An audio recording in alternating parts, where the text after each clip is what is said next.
Hi, this is Ken. I'm actually from the Local Vapor. I'm one of the owners, and we have 2 locations in Doylestown and Ambler, PA. And today I wanted to introduce Craig Maynor from Victory Vapors, who owns some stores in the area, and just to ask him a few questions. We're here at the PA Vape Rally 2. I just had some really great guest speakers. Craig, I know you own some stores, and I was just curious, just in general, how has the vape tax really affected your businesses? And what are your feelings on the way things are progressing right now? Well, overall, the tax has absolutely hurt our business. It's actually slowed the amount of people that come down into our stores. What it did was it took locations away from our consumers, whether it be us or whether it be our competitors. It took those locations away. So if that person, was a smoker, they started vaping, it's no longer convenient for them to go to the other side of town or to drive 10 miles in order to get their stuff. So it's just horrible. At Victory Vapors, we really started with a mission to get people off cigarettes. That was really our mission. Yeah. And it seems as though we're being punished for doing that. Yeah. And to me, that's ridiculous. I mean, I've been looking for an industry all my life. I come from the construction industry, but I've been looking for an industry all my life to where I could go to work every day, I could feel satisfied and know that I changed somebody's life and helped them. And now I feel like I'm being punished for that. Yeah, and not only that, but my employees are looking at me going, are we going to make it? And they feel like they're being punished. And it's just not right. I have the privilege to speak with Chuck Huff from the Pennsylvania Vaping Association. Just gave a really good speech here in Harrisburg at the Pennsylvania Vape Rally 2. And so just what's been your overall experience specifically in PA with the tax? What are your overall thoughts on it? Well, I started my online vaping business about 3 years ago, and this July, when the budget was passed and we became aware of the 40% tax, I started liquidating my inventory because I knew that I wouldn't be able to pay that 40% floor tax. So I closed my business effectively as of October the 1st.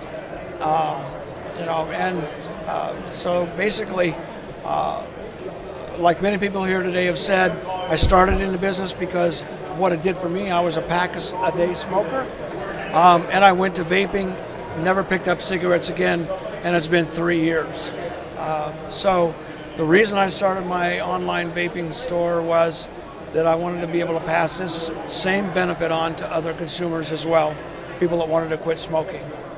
And I'm assuming it's very difficult to deal with businesses in some of the other states, obviously, where it's not really an even playing field. I'm sure you've had that experience as well. Correct. Yeah. A lot of vendors from out of state are not getting licensed to be an authorized vendor in Pennsylvania. They're not collecting the 40% tax like they're supposed to. They're saying that it's a consumer's responsibility. The consumers don't really know that they even have that responsibility in a lot of cases. So, that's a problem. A lot of consumers are now going online to do their purchases, and that affects businesses right here in Pennsylvania.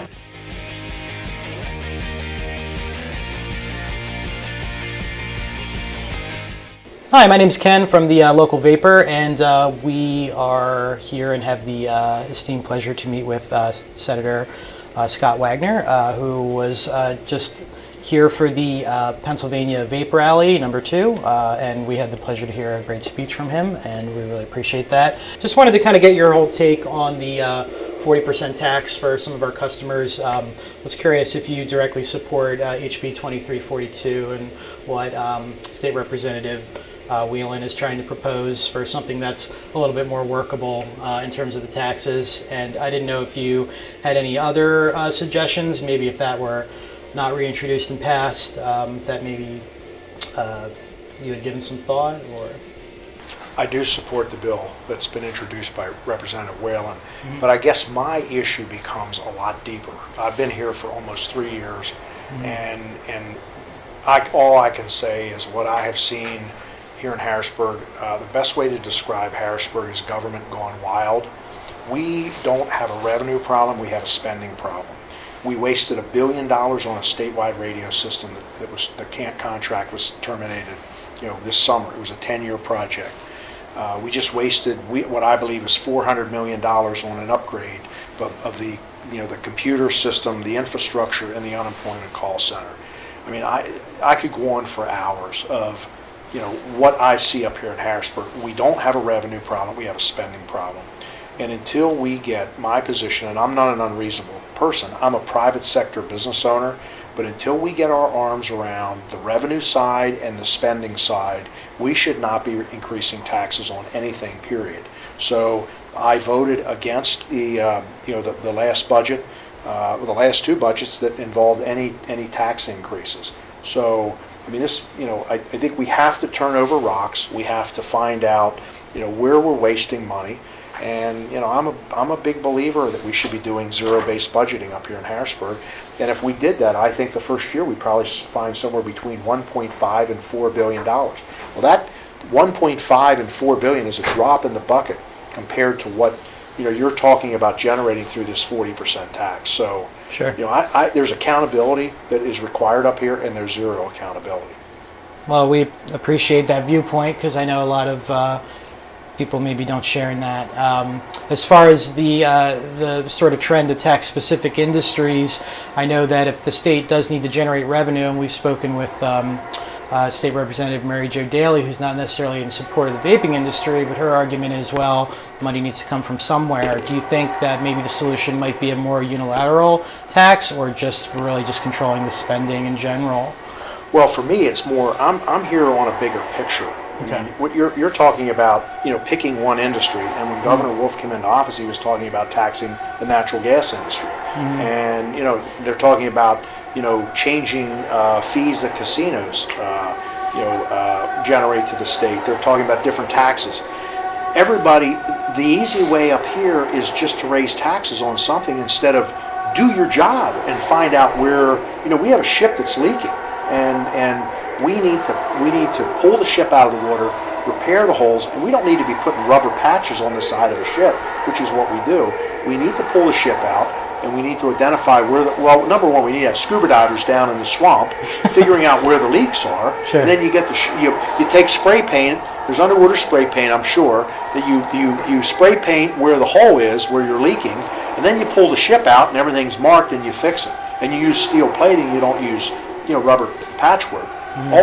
This is patching, and at the end of the day, so a tax. The mentality up here is that we're gonna pass these taxes, whether it's on your industry, whether it's cigarette industry, tobacco industry, casinos or whatever. And if you just keep taxing, you're going to have less consumption, which is maybe the agenda of some people. But at the end of the day, you're not going to be ahead of the game on the tax revenue. The bottom line is, listen, I'm 61. I'm looking around. I think you're probably half my age, or similar, in your 30s. Give or take. This madness has been going on for years and years, and it's time to get our house in order financially.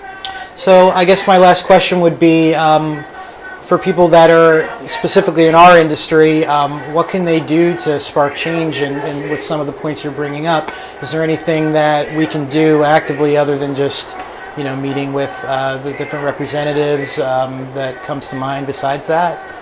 Well, the best thing you can do is next time you go to the voting booth, and if you have somebody that represents you, that all they support is raising taxes and not getting our financial house in order, you might want to consider voting for somebody else and vote them out of office.